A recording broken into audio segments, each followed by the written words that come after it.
Hello students, તો આપણને એક ક્વેશ્ચન આપેલો છે. તો ક્વેશ્ચન શું છે ને કેવી રીતના સોલ્વ કરશું તો સ્ટાર્ટ કરી.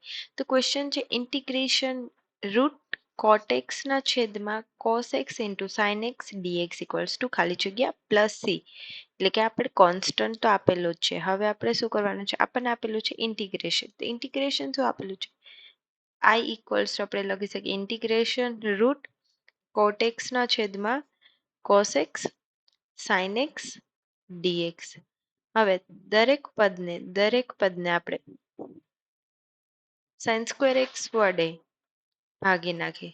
તો દરેક પદને જો sin સ્ક્વેર x વડે ભાગશું તો અહીંયાથી આપણને શું મળી જશે, જો તો આપણે sin સ્ક્વેર x વડે ભાગી નાખીએ તો અહીંયાથી ઇક્વલ્સ ટુ શું થઈ જશે, ઇન્ટિગ્રેશન અહીંયા રૂટ cot x છેદમાં આપણે શું કરશું, sin સ્ક્વેર x વડે ભાગી નાખીએ તો અહીંયા શું આવી જશે આપણી પાસે, sin સ્ક્વેર x વડે ભાગશું એટલે અહીંયા થઈ જશે આપણું શું, અહીંયા છેદમાં sin સ્ક્વેર x, અહીંયા આવશે શું, sin સ્ક્વેર x એટલે cos x sin x ના છેદમાં sin સ્ક્વેર x.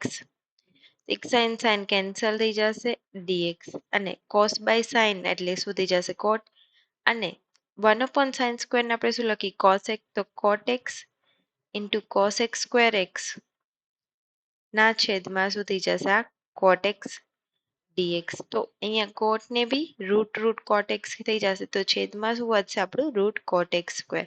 તો cos x સ્ક્વેર ના છેદમાં રૂટ cot x dx. હવે આનું શું કરવાનું છે, આપણે આદેશ લઈ લઈએ. હવે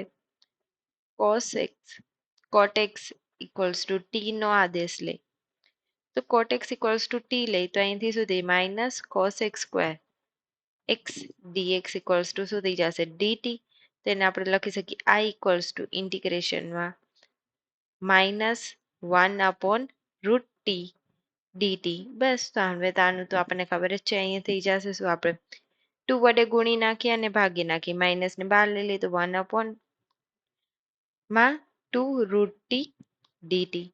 તો આનું આપણે ઇન્ટિગ્રેશન કરશે તો અહીંયાથી આપણને શું મળી જશે, અહીં થઈ જશે શું -2રૂટ t પ્લસ c. તો આ ઇક્વલ્સ ટુ શું થઈ જશે -2રૂટ cot x t હતું એ મૂકી દઈ પ્લસ c. તો અહીંયાથી જોઈએ તો આપણો ઓપ્શન c છે એ કરેક્ટ આન્સર થઈ જશે. તો અહીં બધાને સમજાઈ ગયું સ્ટેપ બાય સ્ટેપ આપણે આ ક્વેશ્ચન કેવી રીતના સોલ્વ કર્યો છે.